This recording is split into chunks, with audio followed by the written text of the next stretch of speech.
Muito boa tarde para todo mundo. Meu nome é Israel, sou o atual presidente da Gamux. E hoje a gente vai aprender um pouquinho sobre Git, o que é, por que vocês precisam, tá? Vamos lá, vamos começar com um hipotético? Pode ser, gente? Eu preciso da atenção de vocês rapidinho. Eu gostaria que vocês imaginassem a seguinte situação. Tem dois amigos, o Dedé e o Gu. O Dedé tá aqui.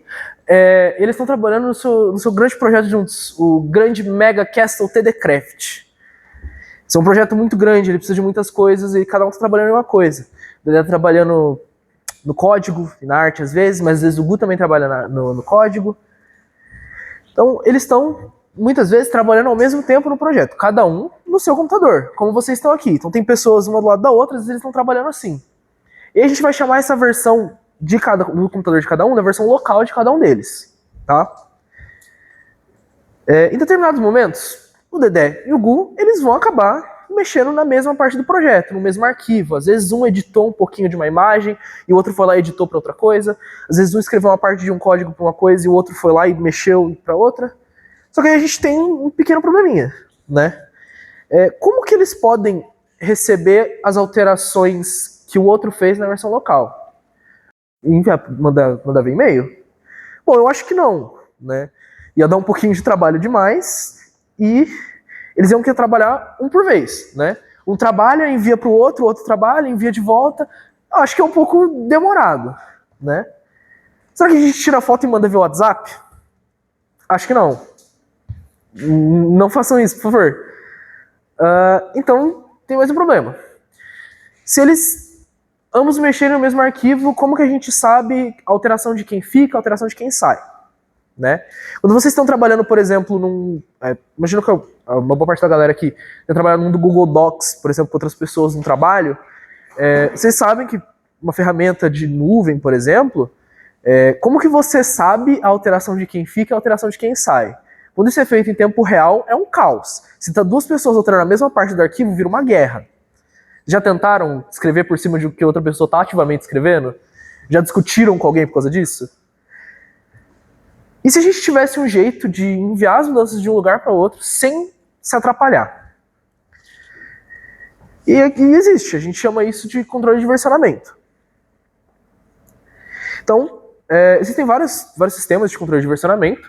O mais popular e o que a gente usa aqui no Gamutware é o Git, né? Esse programinha lindo. O Git, eu vou em termos bem leigos, cadê as canetas? Cadê as canetas? Tem aqui? Ok. Em termos bem leigos, o Git ele vai tratar o seu projeto como uma linha do tempo bem grande, tipo aqueles filmes de sci-fi. Alguém assistiu Loki, alguma coisa assim? Perfeito. Vocês viram aquela grande linha do tempo? Isso é um projeto de empresa no Git. Assim.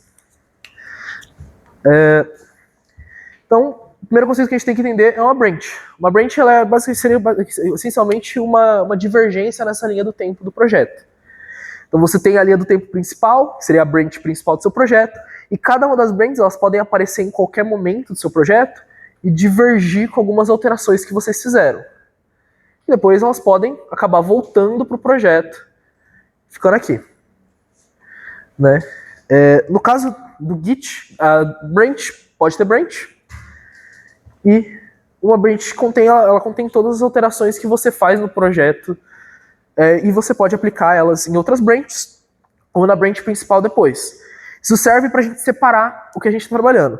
Então agora, em vez do Dedé e do Gu trabalharem nessa linha só aqui, em conjunto, e eles estão toda hora alterando uma coisa aqui, jogam uma coisa para lá, e depois não sabem quem fica com as alterações do quê, agora eles podem trabalhar nessa linha aqui, e aí o Dedé começou a trabalhar nesse ponto do projeto, ele abre uma branch, ele só trabalha aqui, isolado das alterações do Gu. E o Gu começa a trabalhar aqui, na principal, e a mesma coisa, isolado das alterações do Dedé.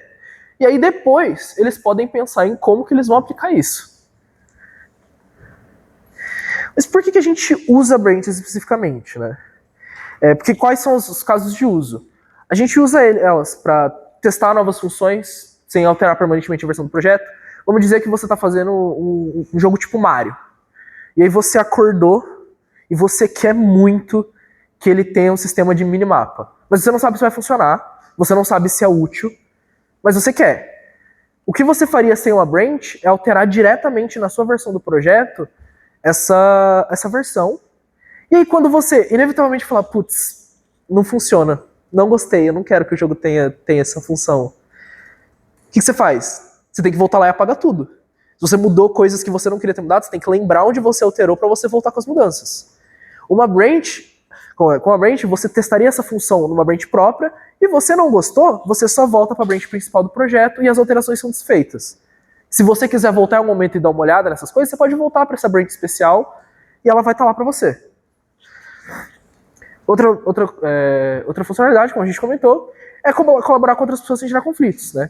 Cada um trabalha numa branch em um momento, e em nenhum momento a gente vai interferir na mesma versão dos mesmos arquivos, né? Porque cada alteração está numa branch. E a última coisa seria trabalhar em versões diferentes do projeto simultaneamente. Vamos dizer que você está trabalhando no seu computador de casa e no seu computador do IC, e eles estão com versões diferentes do projeto, e você não precisa se preocupar depois em aplicar essas alterações no mesmo lugar exatamente, ou como elas vão ficar, porque você pode lidar com isso usando o Git. Então, vamos lá. Esse passo aqui do nosso workshop, ele é só para a galera que está com o próprio computador. Os PCs do IC já tem o Git instalado, seja eles com Windows e Linux. Então, se vocês estiverem com os próprios computadores e eles estiverem com Windows, é bom vocês seguirem essa parte aqui. Então, primeira coisa, vocês vão acessar esse link, o gitscm.com. Puderem acessar, eu estou vendo 1, 2, 3, 4 pessoas com notebook próprio, perfeito. O resto, se está no acesso do IC, do Windows ou do Linux, não importa. Isso, perfeito. Felipe, se você quiser ajudar eles. Mas o que vocês vão fazer aqui, vocês vão, na hora que vocês abrirem o site, gitscm.com, vai ter essa parte aqui, e no de vocês vai estar escrito grandão Install for Windows. Vocês vão clicar aqui, e ele vai abrir essa página aqui para vocês. Beleza? E aí vocês vão clicar aqui nesse primeiro link, e baixar o arquivo no computador de vocês. Aqui. E aqui, por exemplo. Beleza? E aí é só seguir as instruções. Eu vou dar uns minutinhos para ter certeza que todo mundo instalou. E se precisarem de ajuda, tá eu e o Felipe aqui de suporte para ajudar vocês. Pode ir para a próxima parte. Vamos confirmar todo mundo que está funcionando, né? Todo mundo, se vocês não sabem o que é Windows e Linux, vai no pesquisa aí Git Bash na instalação de vocês. E quem está no Linux, por favor, só abrir o terminal e confirmar que está com o Linux instalado. Hã? Quem está no Linux, verifica se está. Escreve Git no terminal. Isso, quem está no Linux sabe. Quem está no Linux sabe. É só abrir o terminal e escrever Git para eu ter certeza que está instalado.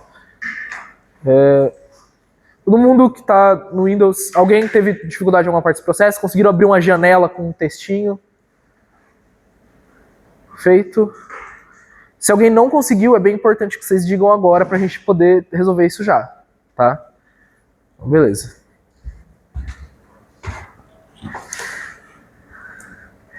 Tá, a gente baixou o Git, isso é uma ferramenta muito legal, só que o Git, ele só tem as alterações locais. Isso ainda não explica pra gente para onde a gente via as alterações, né?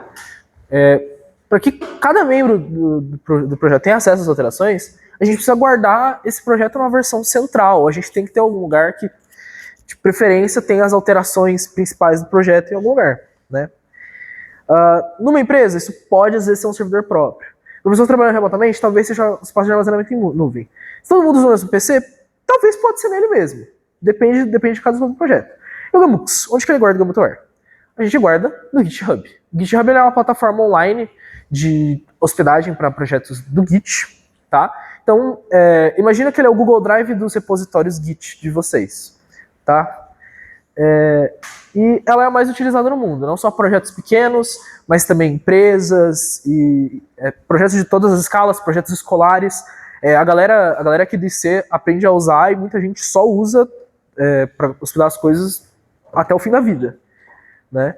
Então Então vamos começar aqui. Primeiro a gente vai criar uma conta no GitHub, beleza? Quem já tem uma conta pode logar, obviamente, né? Então a gente vai entrar no link github.com no navegador e clicar em criar uma conta. Eu vou fazer isso com vocês agora. Então, github.com, tô aqui. Deixa eu trocar isso aqui para português, que ele, por algum motivo, ele trocou para inglês sozinho para ficar melhor para vocês. Aqui. Então a gente está aqui no site do GitHub. A gente vai clicar aqui em cima em criar uma conta. Vocês podem criar uma conta com a conta Google de vocês direto, e dá para fazer, ou vocês fazem do jeito mais complicadinho. Então vou colocar um e-mail aqui.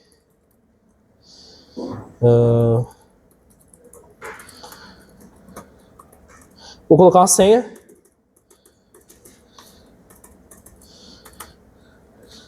Ok? Eu coloco um nome de usuário, meu país, e eu crio uma conta. É isso.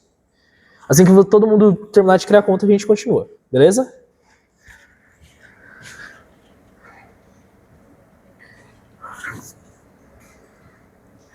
A JavaSH ela serve essencialmente para o GitHub saber que você é você e que a sua máquina é a sua máquina. É isso que vocês precisam saber por agora, tá? No terminal, todo mundo conseguiu abrir o Git Bash, faz isso no Git Bash. Todo mundo que está no Linux usa o terminal do Linux. Vocês vão fazer o seguinte comando. É só isso aqui, ssh-keygen. E aí seguir as instruções. A gente vai ajudar vocês agora. Quem tiver qualquer dúvida é só levantar a mão. Agora vocês vão copiar o conteúdo do arquivo. Como é que a gente vai fazer isso? Vocês podem abrir a pasta .ssh se vocês acharem a pasta escondida e copiar, ou vocês jogam esse comando no terminal e aí ele vai aparecer um textinho no terminal de vocês. Vocês selecionam com o mouse e só copiam. Então eu vou fazer aqui com vocês para vocês entenderem o que acabou de acontecer, tá? Então vou aqui, dá o keygen. Eu nem sei. Bicho, aqui. Aqui, dá pra ver melhor?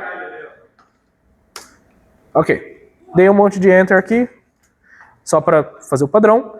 Temos aqui a imagenzinha que apareceu. Agora, eu vou ver o que tá nesse negócio. Então, id 25519.pub. E aqui é o que tem no arquivo.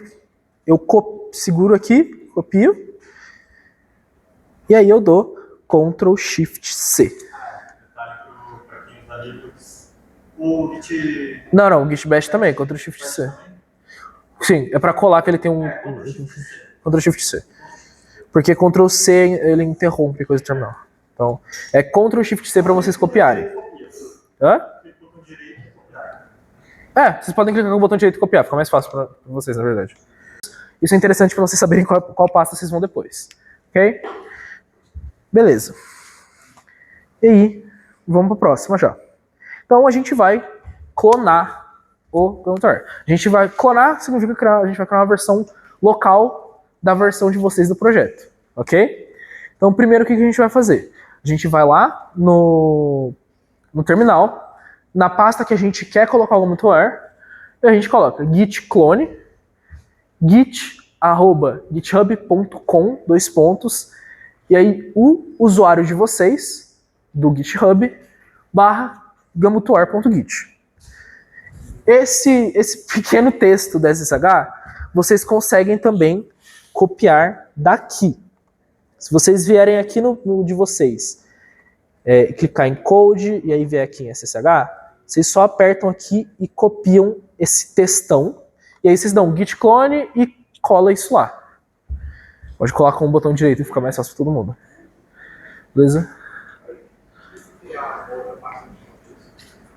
Não, ele vai criar uma pasta para o GoToWare. Tipo, só se você quiser colocar num lugar específico essa pasta.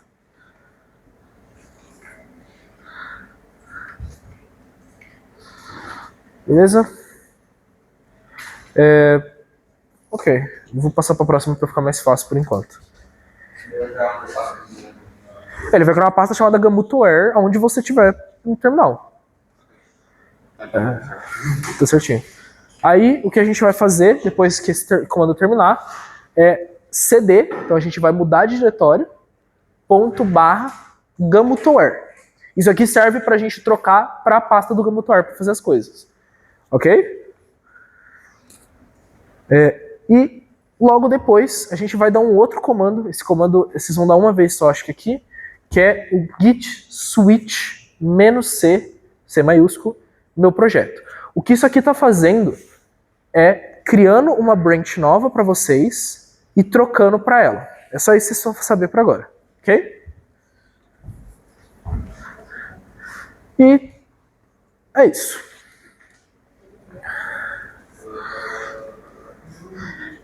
Agora vamos ficar com os monitores uns 5 minutinhos para ajudar vocês. Ok. Aqui na master, e ele começa daqui uma nova linha do tempo, copiada dela. Então ele copiou tudo que tem aqui, mas ele não copiou essas branches que estão aqui. Tá? Aí a gente pegou esse cara aqui e a gente fez a mesma coisa. A gente falou, e se a gente fizer um local? Então a gente fez uma versão local no computador de vocês. E a gente criou uma nova branch chamada meu projeto. Onde vocês vão colocar todas as alterações de vocês. E depois, por que a gente usa um fork e não faz aqui direto? Porque o fork de vocês, a conta de vocês tem acesso completo. Vocês podem fazer o que vocês quiserem. O que significa que quando você fizer uma alteração aqui, você pode sincronizar ela direto para cá. No da Gamux, vocês não podem. A conta de vocês não tem esse acesso. Vocês têm que abrir um negócio chamado pull request. E aí é mais trabalhoso. E a gente vai fazer isso posteriormente, mas por agora a gente só abriu uma branch nova. Perfeito? Fechamos aqui? Alguma dúvida? Até agora? Beleza. Se todo mundo acabou, a gente pode passar para a próxima parte. Esse aqui, vocês conhecem esse cara, Gustavo? Dá esse cara. Esse cara aqui. Vocês conhecem esse cara? A gente vai agora instalar o Godot na máquina de vocês. Quem tá no IC... Não, é todo mundo, não é só para os usuários de Windows esse tutorial especificamente. O Godot, como o Gustavo comentou, ele é um software FOSS, né? Free and Open Source Software. Significa que ele é gratuito para baixar e o código-fonte dele é aberto. E para começar, a gente vai vir aqui em godotengine.org. Não precisa de ser HTTPS tudo. Só godotengine.org. Eu vou aqui com vocês. A gente vai criar uma nova aba. godotengine.org.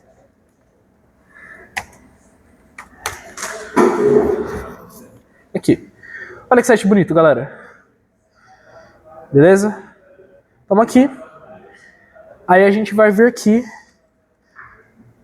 e vai clicar em Download Later. Se tiver em português, é o mesmo botão, esse botãozinho branco e azul. Vamos clicar aqui. Vocês vão clicar na primeira opção aqui, não na .NET, essa primeira opção. E aí, vocês vão salvar em algum lugar no computador de vocês. Eu vou salvar aqui. Beleza? Depois que ele terminar de baixar, vamos deixar ele baixar aqui no meu computador, porque o computador é lento, velho, coitado.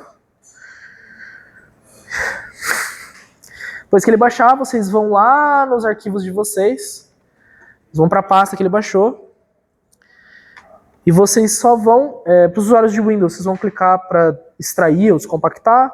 Usuários de Linux, mesma coisa, não sei como vocês fazem na distro específica de vocês, né? Então, extrair, vou criar essa pasta nova com o Godot, e aí vai ter um executável do Godot que vocês podem só executar. A diferença do Godot para outras game engines é que ele é leve e ele roda em qualquer lugar, né? Isso aqui não requer uma instalação. Lembra quando a gente foi lá no Git e a gente baixou um arquivo que baixava o negócio, que instalava o Git no computador de vocês? O Godot não é assim. O Godot é baixar e rodar. Então, ele é muito bom para quem trabalha em vários computadores, para quem trabalha em computador que não é dele, porque assim, por exemplo, os computadores do IC, para a galera que estuda aqui, eles são bloqueados e você não pode instalar coisas neles. Mas você pode executar. Então você pode baixar o Godot e rodar direto do executável, como alguns dos nossos membros fazem muitas vezes em game jams e outras coisas, não é nada. Então é só rodar.